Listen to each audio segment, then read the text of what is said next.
We're talking hockey. Stanley Cup's over. Talking hockey. AQ Shipley's back. Hell yeah. We're all back. Hello. Woo! And welcome to That's Hockey Talk. I'm your host, Nick Morado. That beautiful voice you just heard, our pal of pals, our Canadian friend, Bubba Gumpino. Gumpy, how you doing? Not too bad, I suppose. Not too bad. It's a hell of a run. All things considered, the Habs are dead. And man, it's good to see your face again. Perfect timing, huh? AQ Shipley is back. AQ, how have you been, brother? City of Champions. Just keep it fucking rolling down in Tampa, boys. I told you. I told you from the get-go. Yeah. You and me, you know, we were on the Pens, and then it was the Bolts. It was go Bolts. But Gumpy, to his credit, when these playoffs started, Gumpy said, "Hey, let's go Bolts all the way again," and he was right. He did. And he jumped on the Habs bandwagon early, and he rode them all the way to the end too. So credit to you, my friend. I know you're not the largest Canadian hockey fan, Nah. but that Canadian blood in you just has a way of just letting you know, like, what the hell is happening. You're in tune with the sport. You're born with it. It's magnetic. It was with the Lightning. It was just everyone just wanted to forget how good this team was. You know what I mean? Like, even when the Canadians got to the final, it had to be the Islanders for them to have a chance. It had to be. The Lightning are just. I can't believe the Islanders took them 7 looking back, hey, to be full honest. Like, credit that to is the Isles. insane. Because there wasn't any funny business about that series either. Like, both those teams play hard, and we'll get into the quote unquote funny business here in a little bit. But AQ, if you talk to any of the Lightning guys, I know you've become friends with a couple of them now, and they've gone on to their celebrations now, and the press conference with Kucherov and everything. We'll get into that. But I know you're close with a couple of the guys. Have you talked to any of them, or have you gotten any conversations with Blaine Gabbert, who's a teammate of yours, who is also friends with the boys down there? Yeah, Blaine went to a couple games early, but I mean, I think once it got to the point where it was Game 5 and it was cup clinching game, and they knew that. I mean, everybody's families were in town and this, that, and the other. Sent a couple texts back and forth, but looking forward to kind of hearing how that experience was down the road. The Instagram stories have been epic. Just watching the cup in a golf cart, like strolling around Davis Island down there. You know, everybody drinking out of it, the families drinking out of it. I mean, it just looks like an epic time. And props to them, because last year I don't think they got to experience that, obviously being in the bubble. So good for them to be able to experience it with the team and the friends and the family, and just kind of a normal fucking cup winning experience. That is pretty cool. You mentioned that, them going back to back, obviously. The first one being in Edmonton in the bubble, you don't really get the full celebration. I know they had the parade and they brought it back to Tampa, and they had the jet skis and the boats and everything, but now it probably feels that much sweeter. I feel like in a normal back-to-back situation, like what the Penguins did and like what Detroit did in the early 2000s there, it was probably like, okay, you win the first one, it's awesome. Then you win the second one, it's like, okay, yeah, we've done this, blah, blah, blah. Tampa's in a little bit different situation because they didn't really get the full celebration with the first one because of COVID and everything. Now, those guys probably feel like, okay, now we can really let loose. We can kind of really have the summer we wanted to have and celebrate with this thing. And that's got to just feel, oh, so sweet. You were down there for the Super Bowl parade. Obviously, you got to experience the boat parade. What's it going to be like for those guys? Is this one going to be even bigger than those two, like the original Lightning parade and your guys' Super Bowl parade? This one has, outside of the storm, also, we hope everyone's okay, but like this one has potential to be massive. It has potential to be, I mean, second to none, just because, right? Everybody that wanted to experience that last year as a fan didn't really get to experience that. So now you double down on that. And then you saw how crazy ours was. And then now you try and outdo that one on top of that, right? So this has the makings of being something fucking wild. I mean, I'm looking forward to seeing the direction this thing goes and just seeing some of those videos. So the Lightning, they go back to back, but how quickly we forget, before that, they were swept in the first round by the Columbus Blue Jackets after a 62-win historic season. So a little bit of poetic justice there for them. Since then, they've won 8 straight playoff series. They haven't trailed in a series. They didn't lose back-to-back games. I think they were like 14-0 and after a loss or something absurd like that. And this is the second cup because of the COVID situation in 9 months. Like in 2 calendar years, or in a calendar year, they've won 2 championships. That's insane. And you could argue that this was easier to win in some respects because they got more rest, but also at the same time, like, they didn't get as much rest because they played a condensed schedule. Yeah, it was less games, but the games were every other night, and they played the same teams in the division, blah, blah, blah. It was an interesting, like, I wonder how history will look back on this. In the moment, like, I tend to not, like, I don't want to pick it apart too much. I think it's super impressive the way they overcame all of the COVID protocols within the bubble, and then the year after, not being able to go out when you traveled, being stuck in the hotel room, not being able to hang out with your teammates in the same hotel room. We saw the Capitals were punished for that. I think it's massive. Hats off to the Islanders and their fans who got to experience it, being back in the building for the playoff run when they finally started to loosen things up and let some people back in. Pretty cool moment. They become the 9th different franchise to repeat back-to-backs and the 5th non-original 6 team. The others were the Flyers, Islanders, Oilers, and Penguins, obviously. And then Gumpy, I can't help but feel a little bad for your guy, Corey Perry, who had to face this team in consecutive Stanley Cup finals and couldn't get a win. Unbelievable run for this guy, though. I mean, everything. These stars, they wanted a miracle run, fell short. Same thing this year. He wants to run it back next year. I mean, this is what I feel like Getzlaf could have done for a team. Yeah. You know what I mean?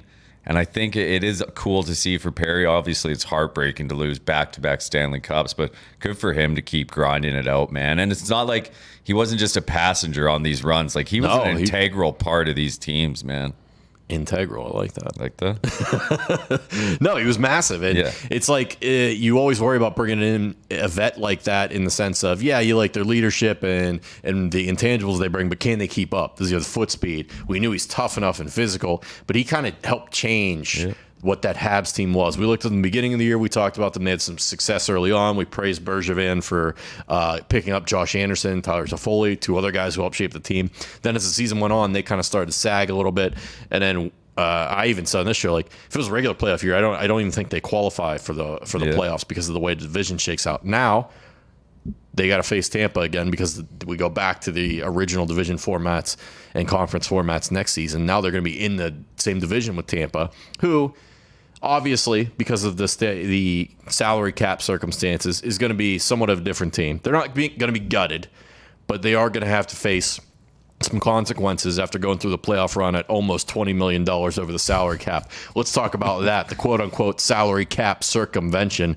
Does it bother either of you guys? Because I got absolutely no problem with it. They played by the rules. They didn't break any rules. They were actually one of the teams who voted to amend this loophole years ago. I'll pull up the full tweet here while I'm talking about this.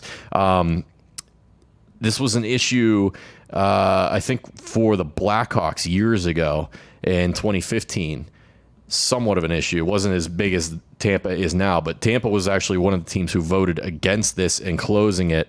And they were one of the only teams, if not the only team. And now, here we are years later, they're using it to their advantage. So I don't fault them at all. I give them full credit.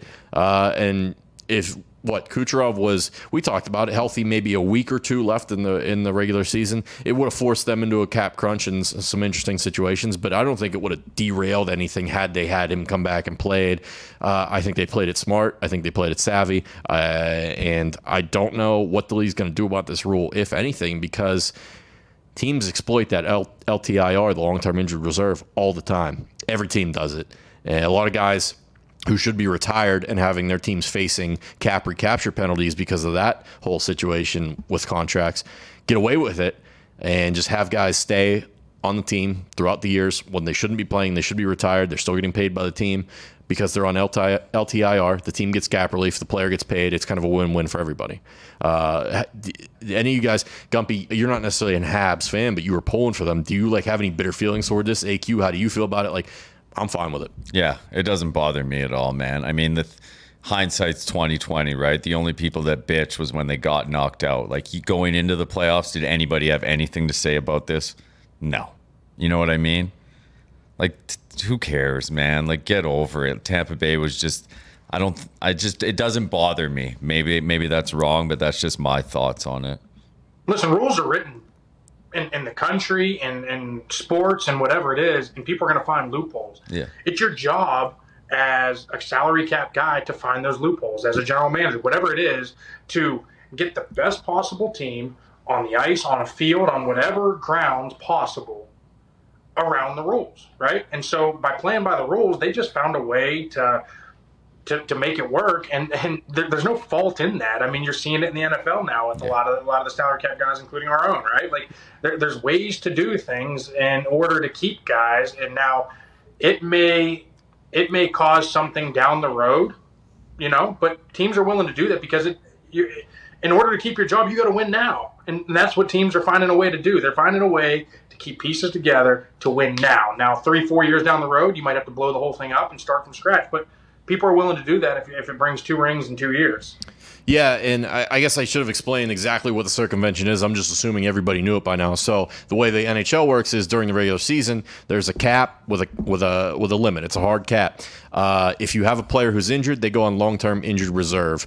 It's retroactive for up to, like, if a player's hurt or out for more than like 7 days or something, they're eligible to be placed on the long-term injured reserve list. And what that does is basically takes their cap hit off the books and lets you replace it, essentially. So it also lets you bank that money towards the trade deadline, where you can add a little bit over the cap with that kind of money. Since Kucherov didn't play all season because he was recovering from hip surgery, he had an operation, he was on long-term IR for most of the season. Tampa Bay went and added pieces at the deadline to fill his salary.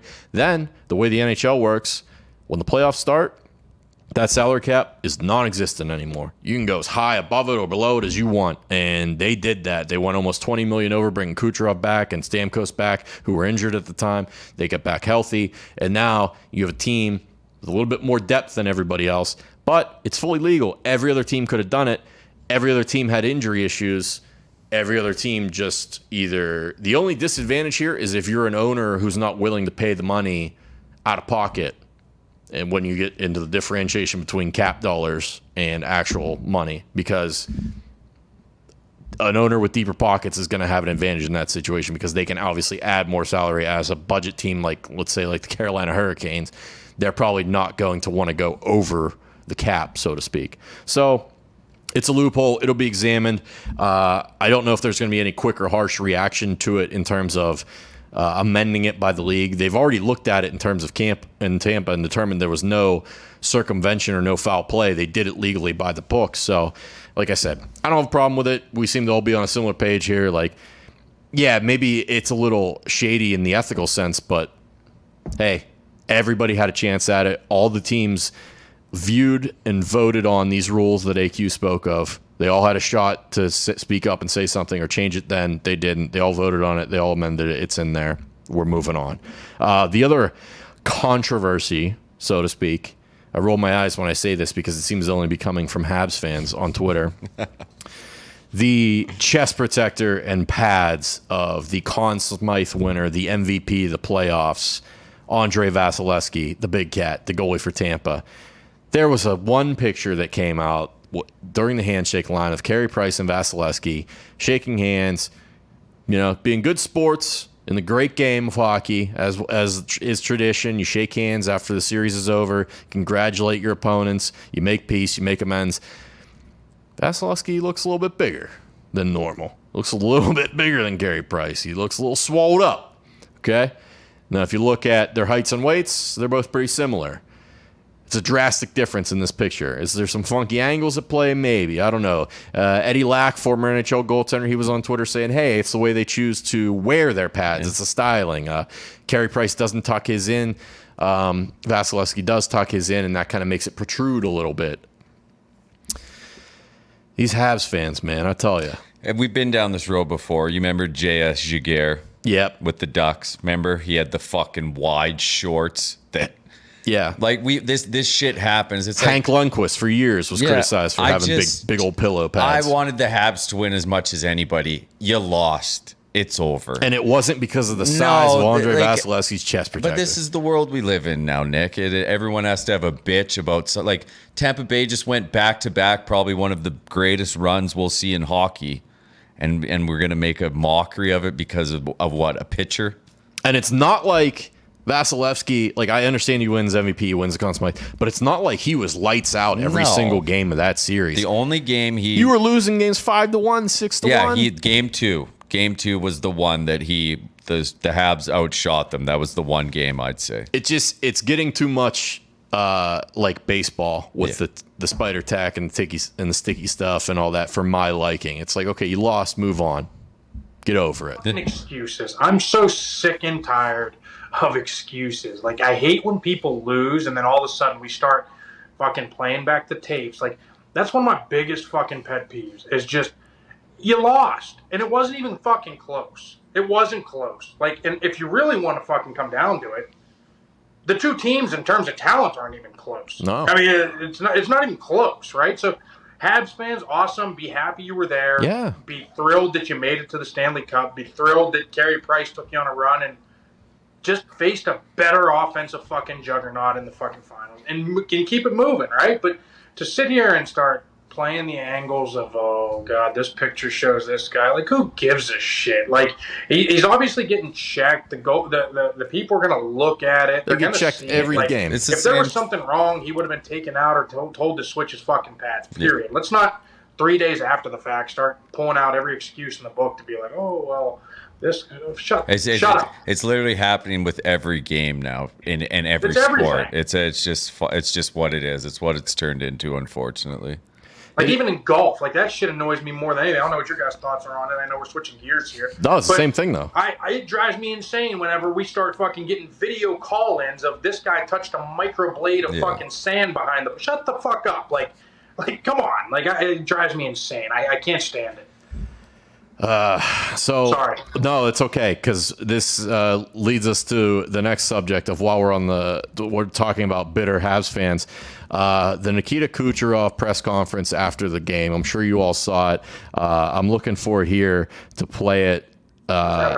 Pretty epic. He basically called out Habs fans the only while thing, pumping Vasilevsky's tires. The only thing I'll disagree with is you shouldn't knock a fan base for celebrating a Stanley Cup win. They haven't been to a cup since '93. They won a game. They were excited. Like, that's, you know what do you want them to do? Like, fucking not just go home and be like, I'm done, you know? Like, here's the clip. We'll yeah. From the Lightning, we have Nikita Kucherov. Shirtless, clapping when he gets his name called. He's with Joe Smith, the Athletic. Pounding a Bud Light. Joe, let's hear it. Just how would you describe? Congratulations. How would you describe your emotions right now after doing what you guys did? I don't know what to say. It's back to back, and I couldn't sleep for 3 nights. You know, and to be able to win this game is huge. Vasily was outstanding. MVP. I was telling him every day, Vasily, you MVP. You're the best player. And then they gave it to whatever the guy in Vegas, the Vezina. And then last year they gave Vezina to somebody else. Number one bull. Vasily took both cups. You know, and he took MVP, and I was keep telling him he's MVP. He's the guy that he's the best. You know, he was on his head today, and you know, he kept us in the game. And another shout out by him, remarkable. Can't even tell more. I'm so happy I didn't want to go back to Montreal, but the fans in Montreal, come on. They acted like they won the Stanley Cup last game. Are you kidding me? Are you kidding me? John Romano, Tampa Bay Times. Their final was last series. Okay. All right, so good, fun. It's all good-hearted, having a good time, laughs. You're pumping your goalie's tires, and then just the quick little jabs of the Montreal fans. I agree with you to an extent, but we talked about this in the office earlier. Like, you can celebrate the win, but let's not tear down the city because you won one game in a Stanley Cup final. And you could say, you're going to criticize them for how they celebrate? Yeah, I am. It's you won one game in a Stanley Cup final. You also have to let's pump the brakes a little. You have to look at what's been happening in Canada too, though. Yeah, you look at people who've been locked in their houses for a very long time. and they finally get a breath of fresh air. This could have nothing to do with the Canadians winning a game. This could just be people wanting to fuck shit up who haven't been able to do anything for a long time. You know what I mean? That's a good point. That's what happened when the Canucks lost to the Bruins. Whether the Canucks won that game or not, that was planned to tear that city they down. were going to destroy that. things. Had nothing to do with the Canucks. And I think that's probably kind of why they're facing the criticism they're facing now. You're almost starting to get a reputation, as weird as it sounds, because you don't think of Canadians as a destructive force of people. Yeah. But you look at the two instances where they've been in the final in the past couple of years, and both times they fucking prevent. Should they face criticism for only allowing 3,500 fans? Yeah, they did. Yeah, that's absurd, man. You talk about a fucking team that hasn't been to a Stanley Cup since 1993, and you can't fucking get even 10,000 in there, man. But they're all fucking standing outside. Like, give me a break, dude. Right. I know. It's frustrating, I would imagine, and you. Like I said, I'm not going to hammer them but I just said pump the brakes a little because you won't get the other flip side to this is now people are turning on Kucherov and saying, "Oh, this guy's classless. He's a scumbag because he went after Montreal." Look, we say this all the time. We want these players to show personality. Yeah. We want them to speak. We want them to be more vocal. We want them to showcase themselves and be in the public eye and draw attention to the game. You can't have it both ways. If you want them to be themselves and speak freely, when they do that, you can't tell them to shut up or tell them that they're pieces of shit or classless. You put a microphone in front of anybody's face after 8 to 10 Bud Lights. Let me know what they say. You know what I mean? And he didn't say anything about the other team. No, he didn't. He wasn't talking shit about the Habs players, the coaching staff, anything like that. He was talking about the fan base, which a lot of people would say rightfully could be criticized. Again, it's pump the brakes, take it easy, but I don't think he said anything all that out of line there. Oh, you guys. I called into your guys' show after our parade when you guys were interviewing Helwani. Yeah. And sounded like a belligerent fucking asshole. Yeah. And loved every second. Every time I watch it, I think it's the best, funniest thing. And I'm sure people are like, "Oh my God, it's disgusting." Like, look how terrible. I don't care. Yeah. I don't care. Yeah, and you just work your dick off. Now, Kucherov didn't play all year. That doesn't mean he wasn't working his dick off in rehab to get back. And then he comes back and fucking leads the playoffs in scoring for the second consecutive year. The only guy to do that 2 straight years outside of Lemieux and Gretzky. And here's the thing, if people didn't know this, athletes are actually people. Yeah. Especially a Russian player in the NHL in his second language. Yeah. Like, I'm not going to give him the benefit of the doubt of the English language barrier being used here. Like, he knew what he was saying. Yeah. He was doing it on purpose. Like, we want these guys to do this stuff, and then when we do it, everybody hammers them. Like, no, let the guy fucking talk and let him preach and speak about how he feels. He just won. Yeah. If not now, then when? Yeah. I got no problem with it, man. But that's what the NHL does. They want worried about this idea of being classy. Yeah. No one's classy in this league. They're classy gestures and moments when a player plays 1,000 games and you hand them the silver, the crystal stick, or you honor players for achievements. You don't have to be classy 100% of the time, all the time. That's why you shake hands with the team at the end of the fucking series because it's over. That's one of the greatest things I think about hockey. If he was spitting on Habs players in the line and refusing to shake hands, okay, different story. He's not doing that. No. Hey, you look like you want to say something. No, I said the same thing about the handshake line. I think it's the coolest thing in sports. I mean, my wife doesn't give a shit about anything when it comes to sports, but I always make her watch that because I think it's one of the coolest things. And you see fights, hell, in the who was the last series? Islanders, Lightning, Maroon, and what's the big bully in Islanders? Matt Martin. Matt Martin, yeah. And you see them go shake each other's hands, give each other a hug. Like, it's the coolest thing ever. You hate each other for 7 games, and then you do it, and you keep it moving. And the best part about it is sometimes in other sports, you get the what you want to call classless stuff of guys not doing the handshake and leaving or whatever. In hockey, no matter what, every guy's always in that line at the end of every fucking series. Yep. And it's the coolest thing. And you know what? They do that handshake, especially in the final. They do the handshake, and then the trophy comes out, and they present the trophy. Like, they don't make you stand there and watch the other team celebrate in your face. Like, it's already, I feel like, as classy and professional as it can be. So if in a post-game press conference he wants to talk a little shit, let's get him a break. Yeah. Going along with that, Kucherov, it came out, his agent put out that he played through a fractured rib from the cross-check from Scott Mayfield in the Islanders series. This is obviously, I think, one of our favorite things about hockey is now, like, all the injury news comes out and you find out what these guys were battling through. Right after the game, you found out Alex KILLORN for the Lightning had a broken fibula, and he was going to try and come back for Game 7. They put a rod in, and he said, hey, I was going to give it a go. Like, that's insane to me. AQ, I know you guys in football, you're tough as balls. You play through some shit. And I get mocked here because I always talk in the office. Like, oh, hockey players are tough, man. They do this. But football players are tough too, Diggs will say. But yeah, I know. But this is like a next level of insane when it comes to the playoffs and what these guys are playing through. I remember years ago in the final, Patrice Bergeron played through a punctured freaking lung. Who else? Jeff Petrie. We saw his eyes. Yeah. He'd say It's on the moon. This was from Jay Clipperton, CP, on Twitter. He said, Petrie says bloodshot eyes in the playoffs were a result of him passing out when doctors reset his broken pinky finger. All the blood vessels in his eyes popped. Like, I understand a broken pinky finger isn't that huge of a deal, but, you know, he goes out there, he looks like a fucking zombie skating around the ice. He looked insane. AQ, you've experienced this stuff firsthand. Like, I'm not saying one's tougher than the other necessarily. Like, you guys are both play physically brutal, demanding sports. It's insane what you athletes are willing to put yourselves through for that glory, for that championship. Listen, it's so hard to describe. I mean, people, unless they've never done it, there's nothing, you can't describe it, right? I mean, there's a time where the exact same injury that I had this year, I had back in 2013, pretty similar at least, where, you know, my neck goes, everything goes on, and 7 plays later, I was back in the game. Pins and needles, Jesus. feeling this. It's like dumb, maybe. Some would call it dumb. Some would call it crazy. Some would call it whatever.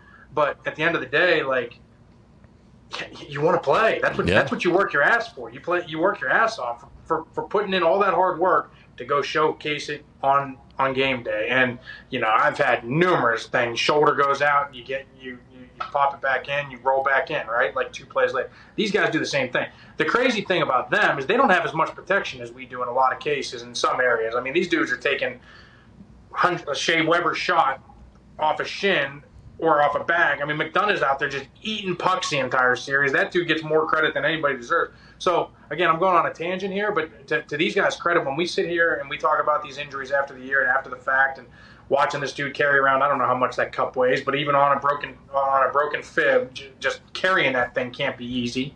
And you hear all these other crazy stories. These dudes, they put it all out on the line, and until you experience that, nobody can even understand it or come close to even understanding it.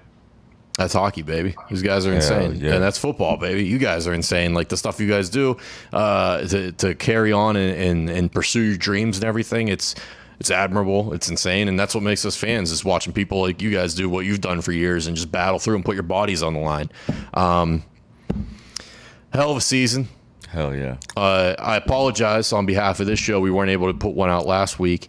We were all on vacation, and vacations aren't really a thing around here. So when they happen, we like to take full advantage and disconnect. So I appreciate everyone not giving us a hard time about taking some time away and getting some ability to refresh and everything. And we thank you guys for staying with us and still listening and watching and everything. I think this season in a whole was very good after the bubble. Like I've kind of, so I was like NBA, and I've actually, like, I've fallen back in love with hockey more so. Like, I don't really watch NBA anymore. Like, hockey, I think, is on the up and up, my friends. It's still the regular season is definitely too long, but we know they're not going to change that. But the regular season games are still watchable, and teams are still competing, and there's still good entertainment value in that. And now, hopefully, more people get a chance to experience that with NBC stepping aside. This was their last run. Now it goes over to ESPN. Now it goes over to Turner. So hopefully, it gets some more casual eyeballs on it. And hopefully, some more people feel the same way you do. Where I've seen a lot of tweets like that this year, whether it be from us talking on here, or from Hammer Down or Pat Show, where people have kind of, I don't want to even go far as to say fallen back in love with, but found a newfound appreciation for hockey that used to watch it or are experiencing it for the first time. Having said that, a couple little off-season notes we get to. We won't do this every week during the off-season, obviously. There's just not that much to cover. But we'll probably talk up again around draft time. We know the expansion draft's coming up with Seattle, so that'll give us something to chat about when we see who's going where and everything. Vladimir Tarasenko, the Blues, just came out that he wants out of St. Louis, so he's going to be on the move. That's a big story. That's a big player. And I can't wait to see what happens with Seattle and the shakedown. Is Marc-Andre Fleury going to stay in Vegas? There's all these questions that need answered. So we'll pop up periodically in the offseason and give you the news you need to know. And especially YouTube, we got our YouTube channel up this year. That was a big start for us, and people have received that well. We've got more subscribers than I thought we would. I know it's not much, but it's more than I thought we'd get, so I'm happy about that. And thanks to all you guys out there. Appreciate you listening. Appreciate you watching. AQ, Gumpy, any last words here before we sign off and fade off until the expansion draft and things like that? No, man, hell of a year. It was fun. The best. I always had fun with you boys, and it's always fun kind of getting the feedback on Twitter and everybody. So, again, like you said, appreciate everyone sticking with us, and hopefully they get a different perspective when they listen to us three dumb idiots talk about hockey. And the best team won. I don't think anybody can argue that. The best team won. They were $20 million over the salary cap. No, there we go. No, but yeah. I mean, they proved it. Yeah. They proved it. They'll have some changes. They got some moves to make. Blake Coleman and Barclay Goodrow are two guys that they brought in that are now UFAs. They're going to try and bring back, but who the hell knows, because they're going to command a decent amount of money. Braden Point's got another year until he's up for an RFA deal, so he's going to need extended soon. They got some moves to make and some things to figure out. So we'll see how well they can maneuver these waters in the offseason with the cap. I'll wrap it up now. We've rambled for too long at the end of this, but we were getting a little sentimental there. But thank you guys. It's real. Thank you everyone for listening. Thank you for watching on YouTube. We appreciate it. Follow along with us on Twitter at That's Hockey Talk. Shout out you guys. And that's Hockey Talk. Cheers. Oh, wait. Thank you to Jay and Billy and Mitt who stick around here and do this with us late after hours. I should have got this in earlier. I feel bad, but these guys sacrificing their time to help us put this together because couldn't do it without them. Billy puts all the clips together. He puts the YouTube show up. Jay helps us run the audio and gets all the tech sorted out, and Mitt edits the thing. So, yeah, if you can believe that. That baby Mitt. Go, boys. That's fucking hockey, dude. Thank you, boys.